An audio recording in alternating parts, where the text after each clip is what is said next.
What up, everybody? What up, everybody? Let me get to the spot. Let me get to the spot. Let me get there. Oh, hey, everybody. This is Plan Your Greatness, and I am your gracious host, Carlton Hamilton. And let's get right at it. But before, see my little lanyard and everything I got? I had the privilege of being, through my transportation company, had a conversation with one of the board members, Dr. David Rosenthal, and he invited me to the event, and we got to talking. And just as I'm creating this channel, you guys all know that my goal, and if I haven't told you my goal, I'm going to say it right here. My goal is to become the #1 motivational speaker in the world, and not because of the money and the prestige of it. I just, most things that I do, I try to go all out, but it's the platform, it's the message. If I'm able to be in that space, recognized as the #1 motivational speaker in the world, I'm bringing that into existence. That means I have a platform. That means I'm delivering a message that is resonating with a bunch of people. And and I guess maybe not the #1. I'm gonna go for it, but I'm gonna see if that's the deal. Anyway, I'm actually gonna be one of the either the keynote speaker or one of the major speakers at this event next year, which is probably about a year from now. So in the meantime, I'm probably going to be doing other speaking engagements at other places, but they already are putting together the contract. They were really impressed with just my presentation and just talking to them. So I'm excited about that. I just wanted to share that with you. And that's why I have this on, because I was wearing his tag, because they didn't initially have me as a guest, but I was there at dinner and all that stuff. So it was a lot of fun. All right. So other than that, I'm still holding steady at 240.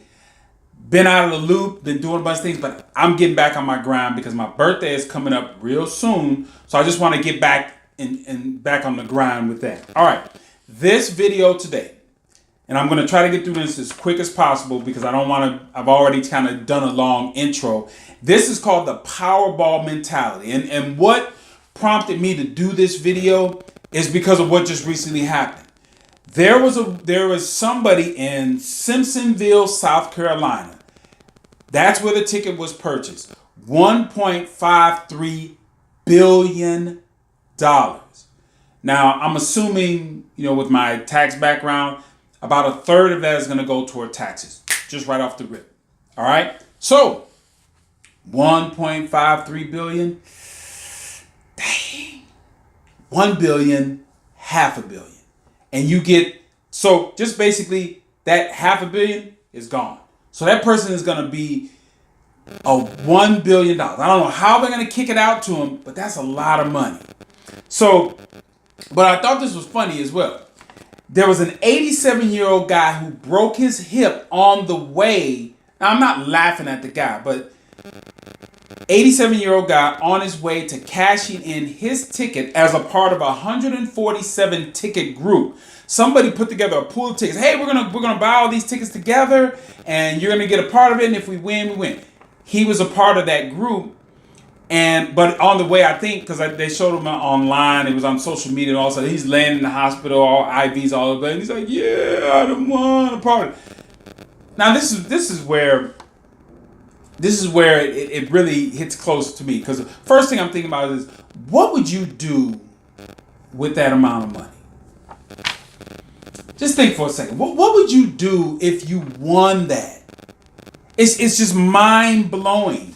Because as I started looking at that, you know what I found out? I found out that there was at least 20 people that they know of that won lotteries that was at least $1 million. They're broke. They lost it. They didn't say how long it took, whether it was a year, 3 years, 5 years, 10 years. Lost it all. And in the articles, it broke down just how crazy their life changed. And basically, as I was reading it, I just said they had no financial education. They did not know how to handle that money. So that's why I asked, what would you do with that? And as I think about the 20 people who lost it, that was very similar to my baseball career. Because when I got drafted, it was literally like winning the little mini lottery. I had all this money. I had all this prestige. I didn't have to go to school. I really didn't have to do anything. I worked very hard physically and a little bit mentally to get to that point. But absolutely, I was not prepared for what happens when you become that, person that has that notoriety. And then I became, I was really, really good. So I was getting more notoriety. But here's what's interesting. I just didn't know. So I crashed and burned after it. By the time I got done with my career, I was broke. So I knew nothing. I was just like those people.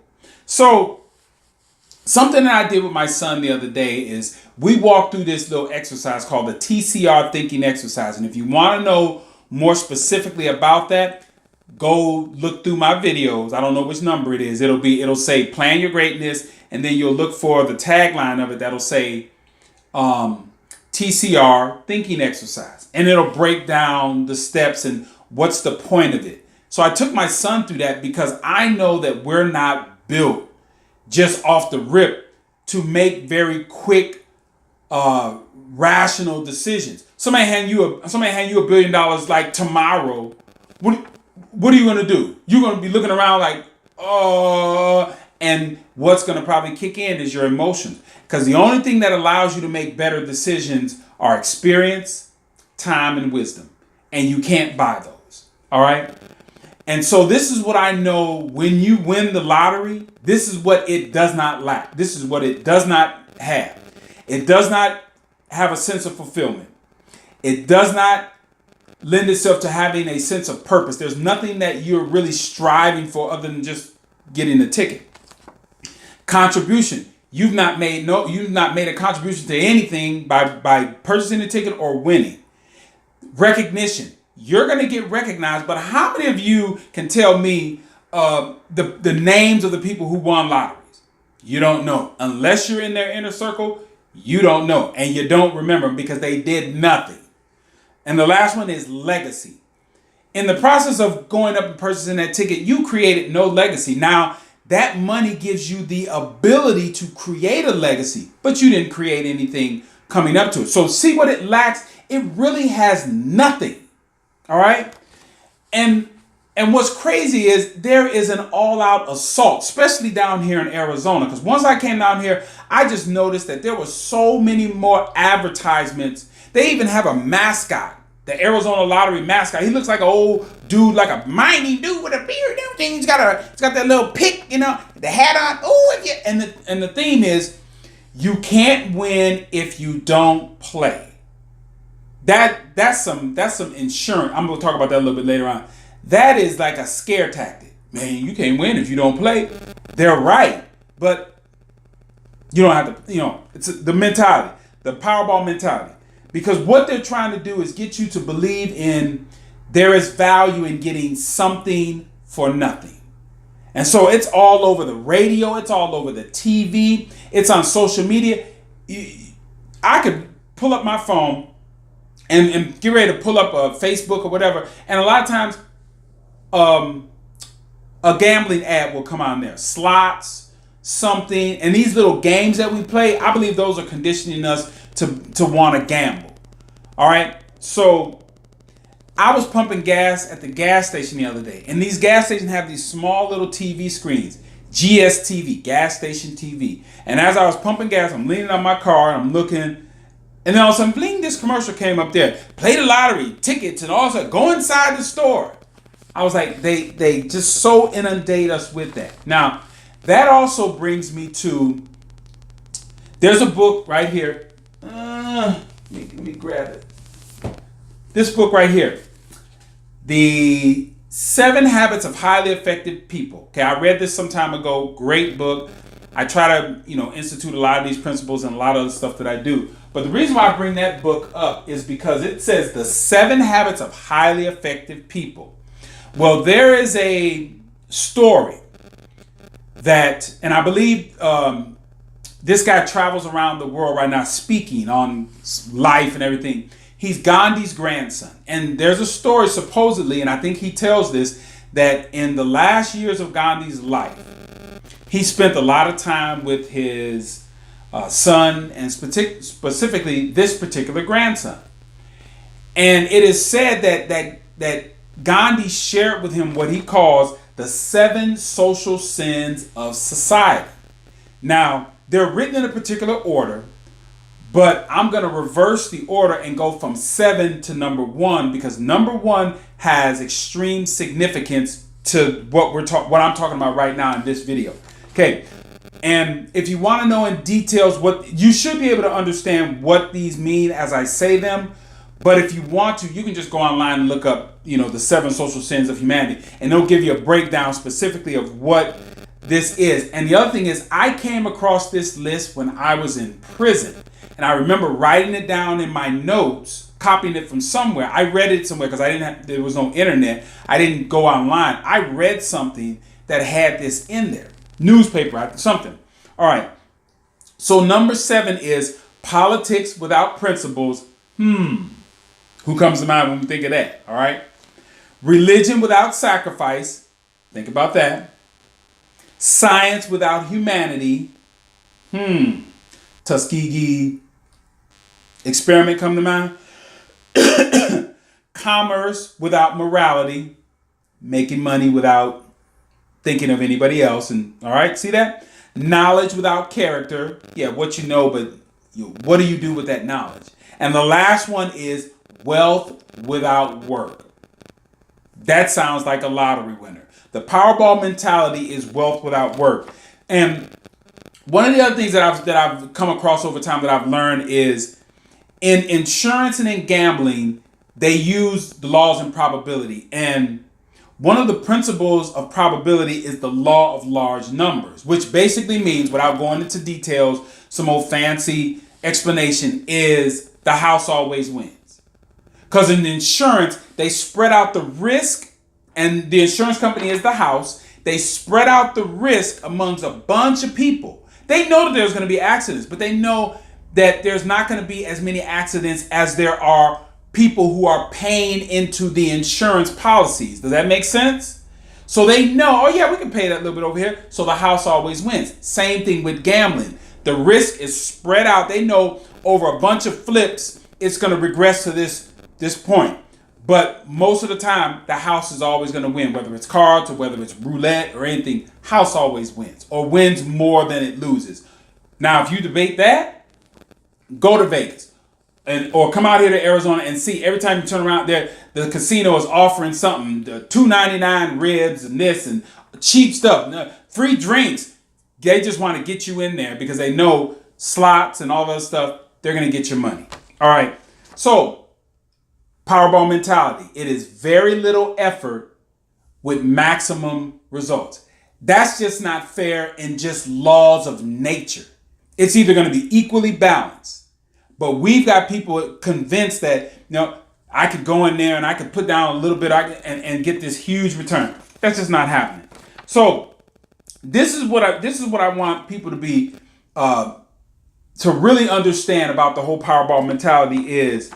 It's more important as you are going to actually even purchase that ticket or trying to get something is what you become on the road to your winnings will determine how long you are going to keep it. Take that into consideration. That if you don't become anything, like you're just walking to the store to buy a ticket, what did you do? Nothing. So if you didn't do anything to get that ticket and win, there's a good chance that that's going to probably go right through your fingers. So I think like this, or I would like other people to think like this, is ask yourself this question. How can I make that money last so I can live the way that I want to for the rest of my life?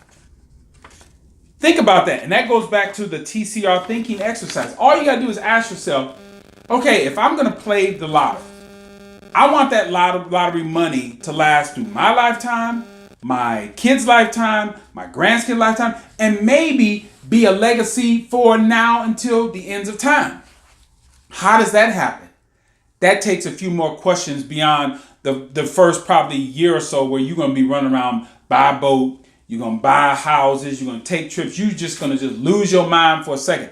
But I would say sit down with somebody for the first 2 or 3 months, whatever, and just plan out everything so that this money is now calculated because success is a statistical event, and longevity of your money is a statistical or mathematical equation that you can figure out to the ends of time.